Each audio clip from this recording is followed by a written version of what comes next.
Friends, நம்ம சேனலில் தினம் 5 கணக்குகள் அப்படின்ற சீரியஸ் ஸ்டார்ட் பண்ணி டெய்லி 5 ப்ரீவியஸாக டிஎன்பிசியில் கேட்கப்பட்ட 5 மேக்ஸ் சம்ஸை போட்டு வரோம். ஓகேங்களா?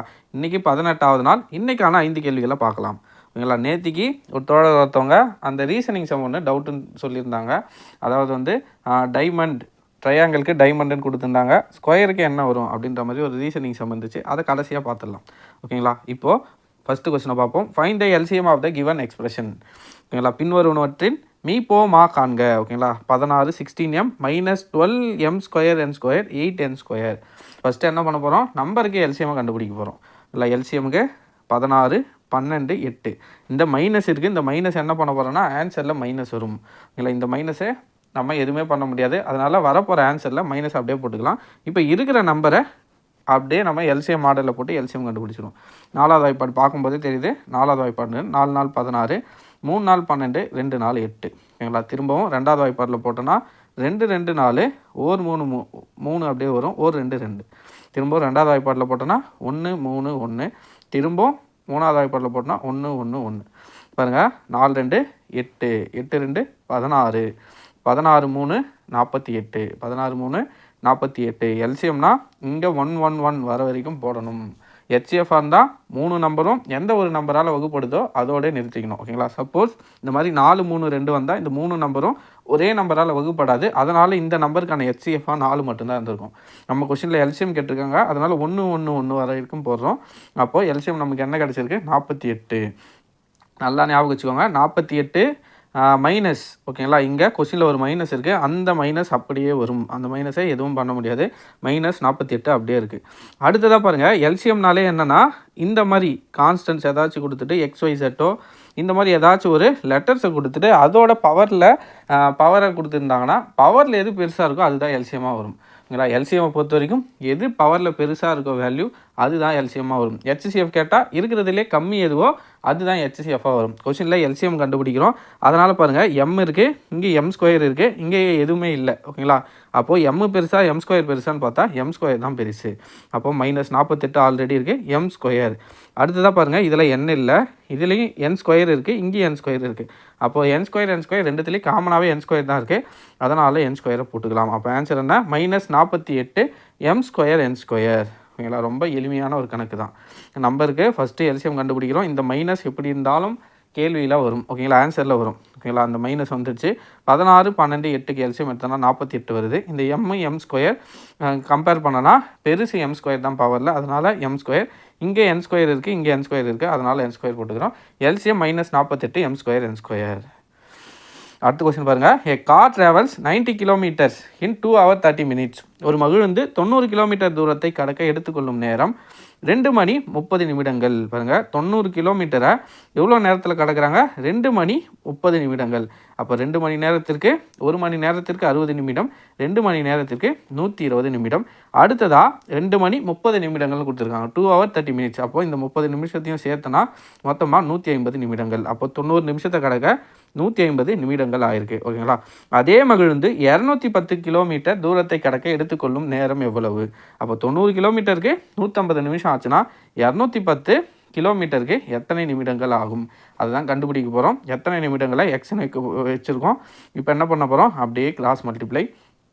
90 × x = 210 × 150. பாருங்கள், ஒரு ஜீரோக்கு ஒரு ஜீரோ கேன்சல். 3 3 9, 5 3 15 0. திரும்ப 3 இருக்குது. இந்த 3 எடுத்து 21 அடிச்சுன்னா 7 3 21. அப்போது இங்கே எக்ஸ் இருக்குது, இங்கே 7 இருக்குது, இங்கே 50 இருக்குது. அப்போ x = 7 × 50 350. அப்போது ஆன்சர் 350 பார்த்தோன்னா இங்கே பாருங்கள் எல்லாம் மணி நேரத்தில் இருக்குது. இப்போ நம்ம என்ன பண்ணோம்? 350 என்பது நிமிடங்கள். ஓகேங்களா? நம்ம இப்போ என்னவா மாற்றணும்? எல்லாத்தையுமே நிமிடங்களாக மாற்றணும். ஸோ இது நிமிடமாக இருக்குது, இதை நம்ம மணியாக மாற்றணும். அப்போ 350ல் மணி நேரமாக மாற்றினா என்னென்னா டிவைடட் பை 60. ஏன்னா 1 மணி நேரத்திற்கு 60 நிமிடம். அதனால் 60ஆல் வகுத்தனா என்ன கிடைக்குன்னா 5 மணி நேரம் 50 நிமிடம் கிடைக்கும். பாருங்கள், 5 60 எவ்வளோ வரும்? 5 60 300 வருங்களா? அப்போது 5 hours. ஓகேங்களா? மிச்சம் ஒரு 50 நிமிஷம் இருக்குது. அந்த 50 நிமிஷத்தை அப்படியே எழுதிக்கிறோம். அப்போ 5 hours 50 minutes. ஓகேங்களா? 5 மணி 30 நிமிடங்கள். புரியுதுங்களா? இந்த 350ல் 5 மணி நேரம் இருக்குது. ஓகேங்களா? 5 மணி நேரத்திற்கு 300 நிமிடங்கள் போயிடுச்சு. 5 மணி நேரத்திற்கு 300 நிமிடங்கள் போயிடுச்சு. பேலன்ஸ் எவ்வளோ இருக்குன்னா 50 நிமிடங்கள் இருக்குது. அந்த 50 நிமிடங்களை அப்படியே சேர்த்து எழுதுனா 5 மணி நேரம் 30 நிமிடங்கள். அப்போ answer 5 hour 30 minutes. 5 hour 50 minutes. அன்றைக்கி கூட ஒரு கொஸ்டினுக்கு அப்படியே மாற்றி ஆன்சரை மார்க் பண்ணிட்டோம். ஓகேங்களா? என்ன 5 hour 50 minutes. 5 மணி நேரம் 50 நிமிடங்கள். ஓகேங்களா? அடுத்த கேள்வி.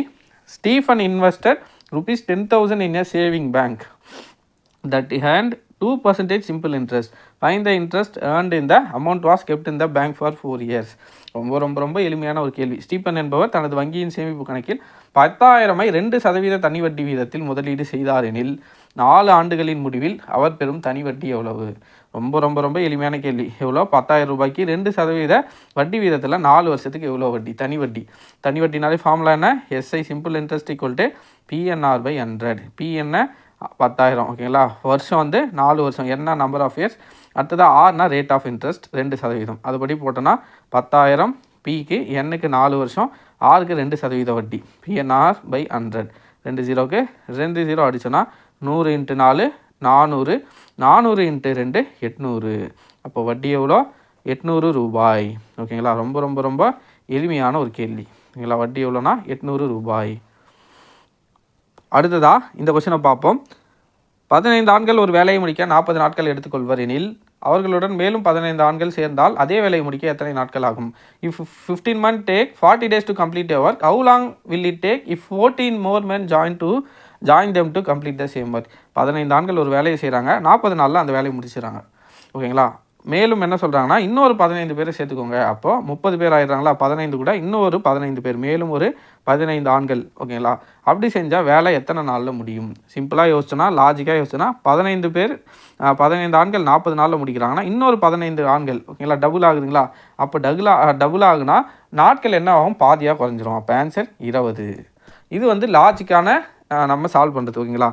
15 பேர் 30 பேராக ஆகுறாங்க. அப்போ 40 நாள்ன்றது 20 நாளாக அப்படியே பாதியாக குறையும்.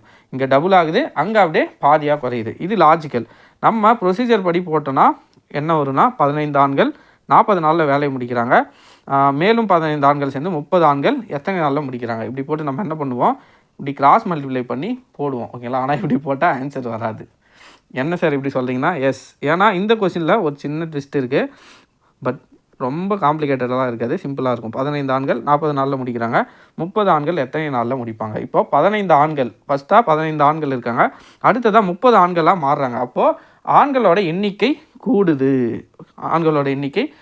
இப்போ 15 ஆண்கள் 40 நாளில் வேலையை முடிக்கிறாங்கன்னா 30 ஆண்கள் கண்டிப்பாக அதை விட கம்மியான நாட்களில் தான் முடிப்பாங்க. அப்போ நாட்களோட எண்ணிக்கை கண்டிப்பாக குறையும். இந்த மாதிரி ஆப்போசிட்டாக இருந்துச்சுன்னா இதுக்கு பேர் எதிர்மாறல் கணக்கு. இந்த மாடல் சம்ஸில் நேர்மாறல் எதிர்மாறல்னு 2 டைப் இருக்குது. இதுக்கு முன்னாடி நம்ம போட்டது எல்லாம் நேர்மாறல். ஓகேங்களா? ஆப்போசிட்டாக வரும், நேராக வரும். ஓகேங்களா? இது அதிகமாகும், இதுவும் அதிகமாகும். ஆனால் இந்த சம் பாருங்கள், 15 ஆண்கள் இருக்காங்க, அடுத்ததாக 30 ஆண்களாக மாறுறாங்க.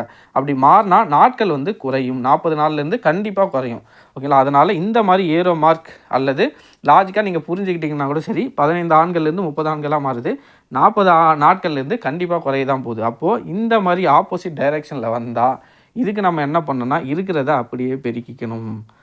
ஓகேங்களா? 15 × 40 = 30 × x. இப்போ இதை நீங்கள் சால்வ் பண்ணி போட்டிங்கன்னா ஆன்சர் வந்துடும். பாருங்கள், 0க்கு 0 கேன்சல், 1 3 3 5 3 13 5 4 20. அப்போ எக்ஸோட வேல்யூ 20. நம்ம நார்மலாக சால்வ் பண்ணுற மாதிரி சால்வ் பண்ணி போட்டோன்னா ஆன்சர் வராது. பாருங்கள், x × 15 = 30 × 40. பாருங்கள், 30 × 40. இப்போ பாருங்கள், ஒரு 15 15 2 15 30. அப்போ எக்ஸோட வேல்யூ என்ன வருது? 2 40 80ன்னு வருது. பாருங்கள், அவங்க 15 பேர் செஞ்சே 40 நாள் தான் ஆகுது. அப்போ 30 பேர் செஞ்சால் 80 நாள் ஆகுமா? லாஜிக்காக யோசிச்சு பார்த்தாலே தப்பு தான். ஓகேங்களா? ஆப்ஷன்லேயும் அந்த மாதிரி ஆன்சரே இல்லை. நான் இன்னொரு டைம் என்ன சொல்லிடுறேன், ஒன்றும் இல்லை, ரொம்ப சிம்பிள் தான், ரொம்ப குழப்பிக்காதீங்க. 15 ஆண்கள் ஒரு வேலையை செய்கிறாங்க, அது 40 நாளில் முடியுது. ஓகேங்களா? 30 ஆண்கள் இன்னொரு 15 ஆண்கள் சேர்ந்து 30 நாள் வேலை செஞ்சால் எத்தனை நாட்களில் முடியும்? ஓகேங்களா? இப்போ பாருங்கள், 15 ஆண்களாக இருந்தது எத்தனை ஆண்களாக மாறுது? 30 ஆண்களாக மாறுது. அப்போ அதிகமாகுதுங்களா?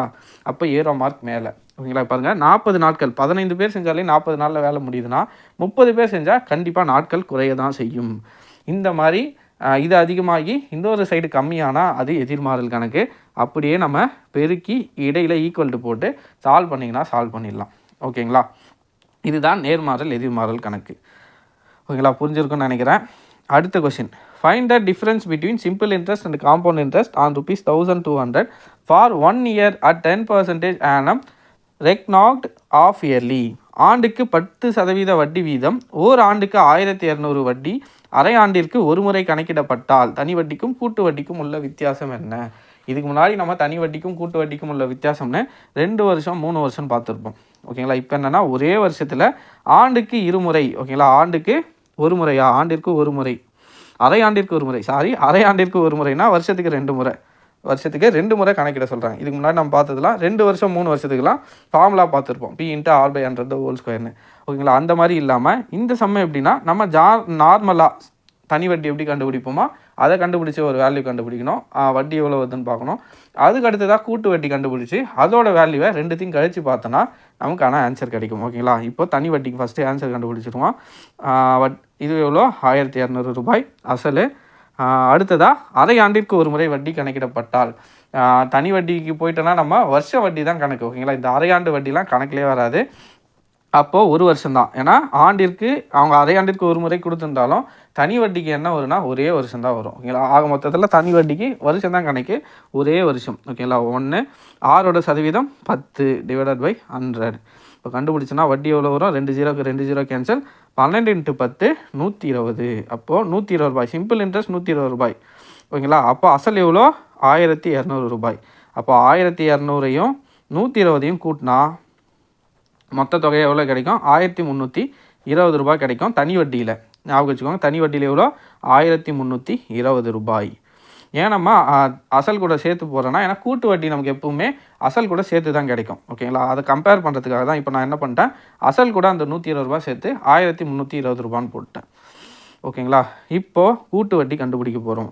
கூட்டு வட்டி என்ன சொல்லியிருக்காங்க? அரை ஆண்டிற்கு ஒரு முறை. அப்போ வருஷத்துக்கே 2 டைம் கூட்டு வட்டி. எப்படின்னா, இப்போ இந்த வருஷம் ஒரு ₹1000 நான் வட்டிக்கு கொடுக்குறேன்னா 10% வட்டி போட்டு எவ்வளோ வரும்? ₹100 வட்டி வருதுன்னா அடுத்த வருஷம் என்ன பண்ணுவாங்கன்னா அந்த ₹100 சேர்த்து ₹1100க்கு 10% வட்டி போடுவாங்க.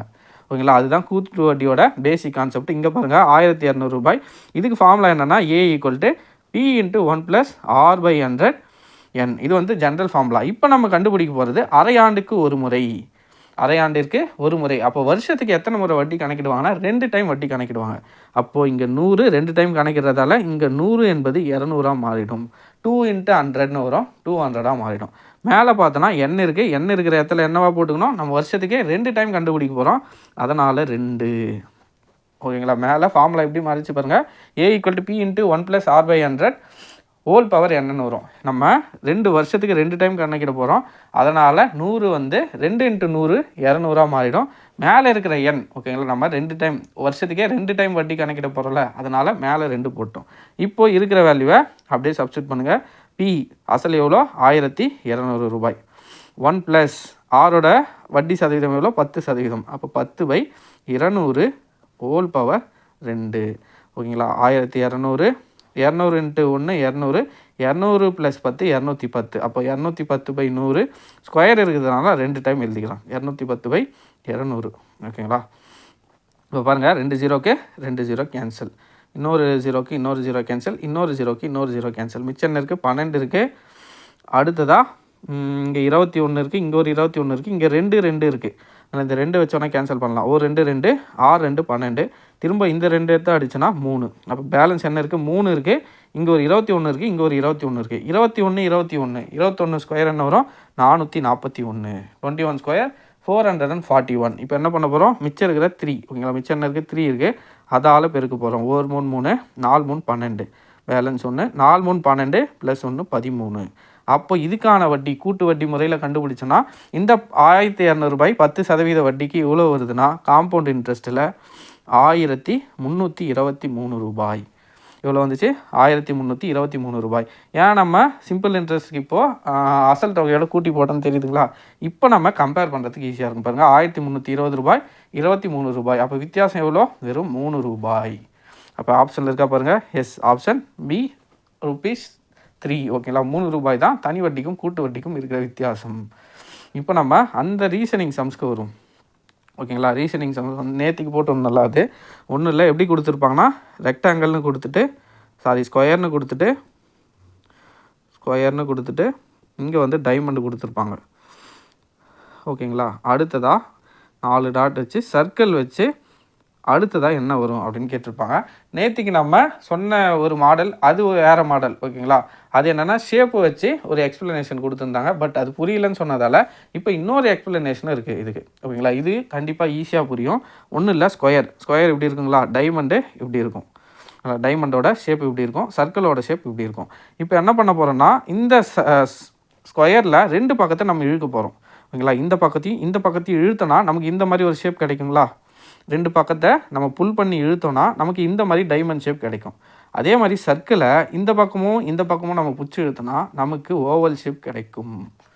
ஓகேங்களா, எனக்குமே பார்த்தோன்னே இது ரொம்ப ஈஸியாக புரிஞ்சிச்சு. உங்களுக்கும் புரியும்னு நினைக்கிறேன். இந்த லாஜிக்கு ஸ்கொயராக இருக்குது, ஸ்கொயரை 2 பக்கமும் பிடிச்சி இழுக்கிறாங்க, இழுத்தனா புல் பண்ணால் இந்த மாதிரி ஒரு ஷேப் கிடைக்கும். அடுத்து சர்க்கிளை இதே மாதிரி 2 பக்கமும் பிடிச்சி இழுத்தனா நமக்கு இந்த மாதிரி ஓவல் ஷேப் நீள்வட்டம் கிடைக்கும். ஓகேங்களா, புரிஞ்சிருக்குன்னு நினைக்கிறேன். திரும்பவும் புரியலன்னா திரும்பவும் கமெண்ட்டில் சொல்லுங்கள். நான் வேணால் திரும்ப வேறு ஏதாச்சும் இருக்கான்னு வேறு ஏதாச்சும் லாஜிக் சொல்கிறாங்களான்னு பார்ப்போம். இந்த ரீசனிங்ஸ் பொறுத்த வரைக்கும் என்னென்னா ஆளுக்கு ஒரு லாஜிக் சொல்லுவாங்க. ஓகேங்களா, நமக்கு எது கன்வீனியண்ட்டாக இருக்கோ, நமக்கு எது புரியுதோ அதை நம்ம ஏற்றுக்கணும். ஓகேங்களா, அவ்வளோதான் ஃப்ரெண்ட்ஸ். இன்றைக்கான 5 கேள்விகளை பார்த்துட்டோம். மீண்டும் நாளை சனிக்கிழமை சனி ஞாயிறு வந்து இந்த மேக்ஸுக்கும் ஜிஎஸ்க்கும் தினம் 5 கேள்விகள் வராது. அடுத்ததாக கரண்ட் அஃபேர்ஸ் வீடியோவும் ஜாகிரஃபி வீடியோவும் இன்றைக்கி ஈவினிங் வரும். நைட்டு 9 மணிக்கு 8th ஸ்டாண்டர்ட் 9th ஸ்டாண்டர்ட் யூடியூப்பில் சொல்லும் பொருளும் லைவ் டெஸ்ட் இருக்குது. ஓகேங்களா, அதில் சந்திப்போம். கருத்துக்களை